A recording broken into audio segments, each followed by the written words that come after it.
the last time we see the 6R with the big tires. That's the first look at the brand new tractor. So I'm here at Macom looking at our new tractor. It even has the leather interior. So let's see, Command Pro obviously. That's 402 hours. Yeah, it's basically new. It has a lot of SCVs. Yeah. Let's see what licenses it has on it. That's here on Software Manager. Licenses. It has basic section control. Yeah, but it doesn't have the advanced license yet. Now I want to see that I can connect it with the operation center. Because we're a farm without the tractor, we just borrowed the neighbor's tractor and we need to move the irrigator. So driving messy again because our new John Deere is at the Matcom and old 6125 is also at Matcom to get the tires of the new one, and new tractor's gonna get the Bigfoot tires. But yeah, it's still not ready because it needs a loader and we need some more selective hydraulic control valves. We need to adjust some more, or actually Matcom does. And yeah, okay, still do it. The tractor comes from Germany, already has 402 hours when it was a demonstration model in Germany, so that's what I can tell about that tractor. And it's built in 2024, so yeah, still quite pretty new. Damn, I forgot the irrigation remote controller. Let's go back to drive back. I have my head somewhere else. Too many things in my mind, and also I have to buy a new car because my Volvo is perfectly fine car, just a broken spring. And the only problem it has, the particle filter is broken or has a hole through it, so it doesn't filter out the diesel particles out, and it costs like more than the car is worth to replace it.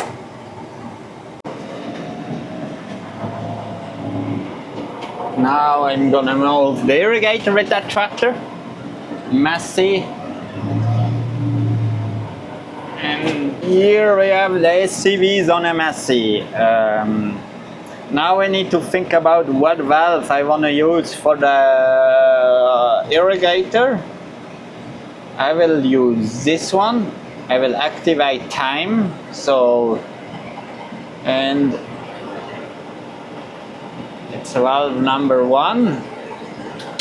I'm gonna end it on number 7. It's no number 7 here. It's very logic. Here it's continuous pumping, and here I put it in float, and I will come back to the cap to put it in pumping. So I will not have more water coming in than I need to have.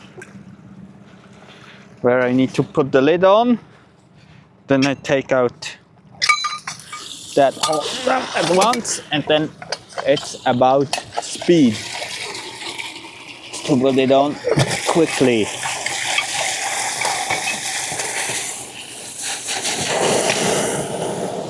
There is still a little bit of pressure, so I need to go out, and then here is the main problem is that the joints or the O-ring moves away. Now it's closed. Now we'll close the gully thing lid. So yeah, I have a tool somewhere for that, but I don't know where I put it.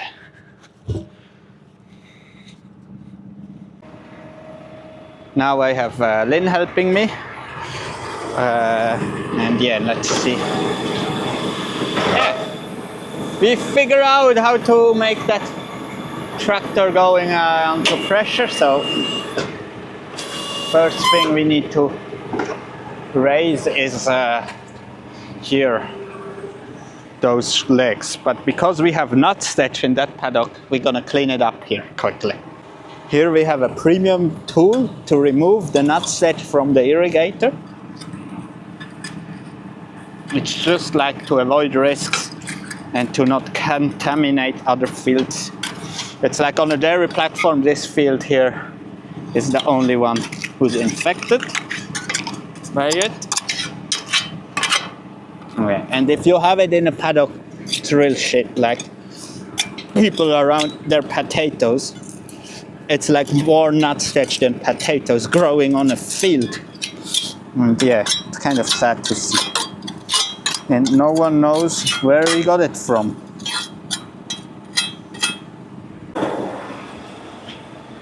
Here Lynn puts it in a transport position.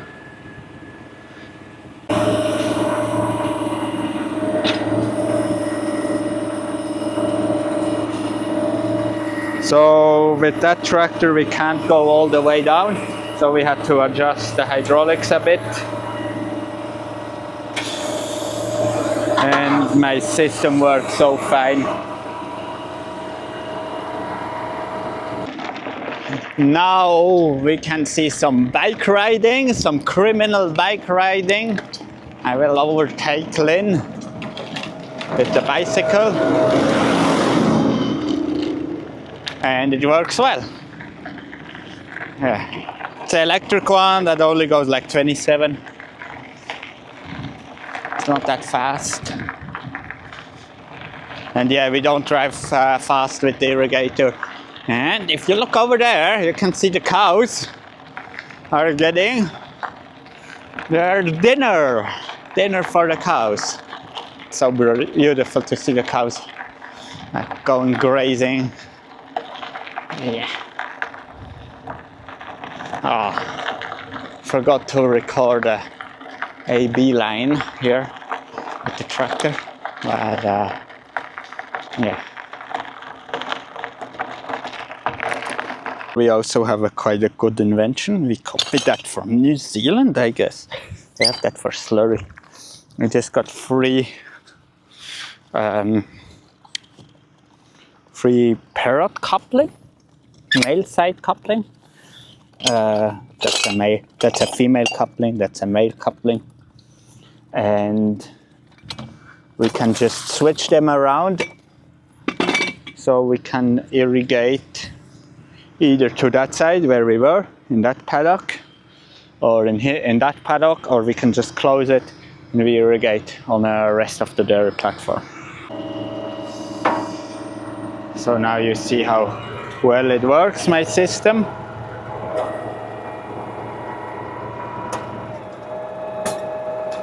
Now she will release with the top link.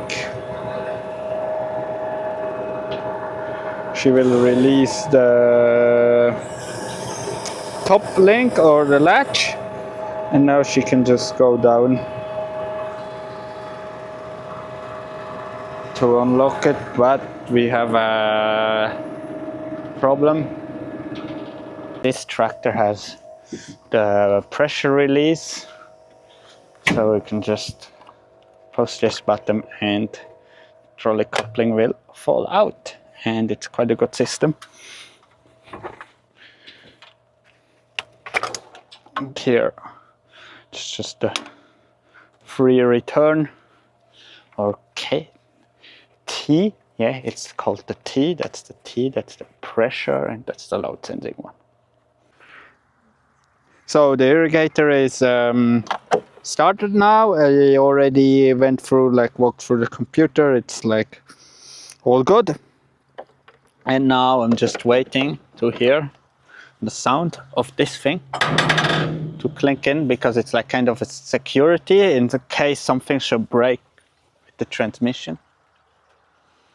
It would actually prevent from rolling out again the hose or something like that, just spinning free.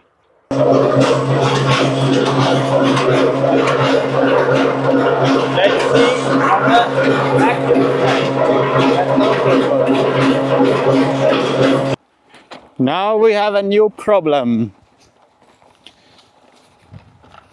Our parrot coupling, who comes out on an underground pipe, just broke, and here we see the mess. That's why our irrigator is not working. So now I have to couple that thing underwater.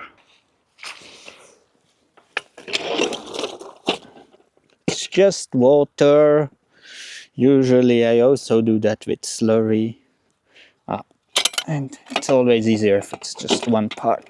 But those parrot couplings are just evil. Evil and bad.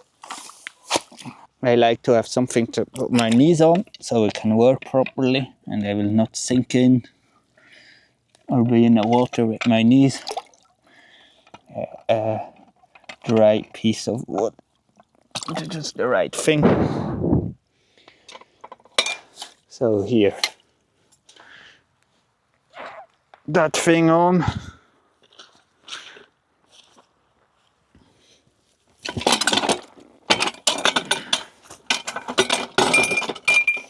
Like that. It's not that easy. It looks easy, but it's not that easy. The remote is empty again, and that just changed like 2 months ago. I changed the battery on that thing. It's those AA batteries, I think. Yeah, and they don't last that long. So, I doubt you watched that, Meyer Electronic, but if you watch that, just put a USB-C charger on that thing. It's way better than just, or even lightning. Just put a charger on it and make it rechargeable instead of batteries that are always empty. So it needs 3 of those AA batteries, and yeah, those are pretty much, like we only have 2 left, so we're gonna see, maybe we have some other ones, otherwise we will have to go to the shop. I'm back irrigating again with the 6125, but now I have skinny tires on it. Not that skinny, but yeah, because the new tractor has the big ones on it now. It's not here yet, it's not ready. They still have to do some hydraulic fittings and stuff like that, because it doesn't have enough front remounts, putting on a loader. Yeah. Now we're gonna go irrigation. Cows are over there, and yeah, after the irrigation I will pick up a machine for demonstration with this tractor. Stay tuned. So I just went to the side of the road, just letting the trucks pass, and because I'm gonna go pick up the machine. It's a demonstration machine, like and we're gonna have it on a farm for the next couple of weeks, I guess. Yeah. It's a machine that we are like wanted to look for a long time to purchase one of those. Yeah, I haven't driven in that area for quite a while with the tractor, but yeah. By the way, it's like near Bayern.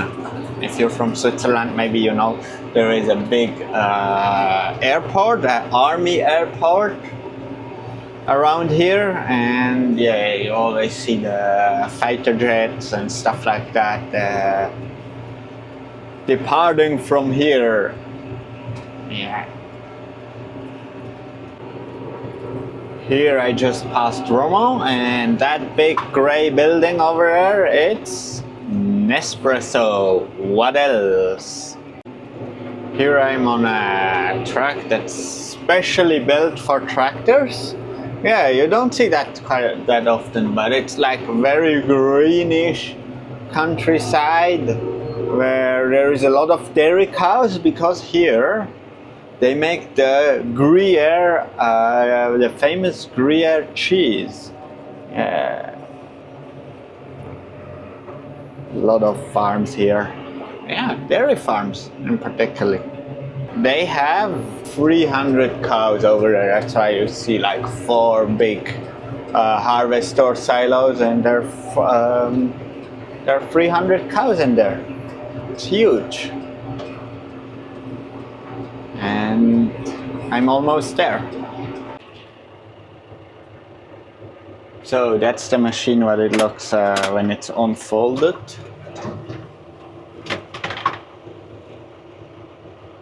Just gonna make it as wide as possible. I think it's like 8 or 9 meters. It's quite cool.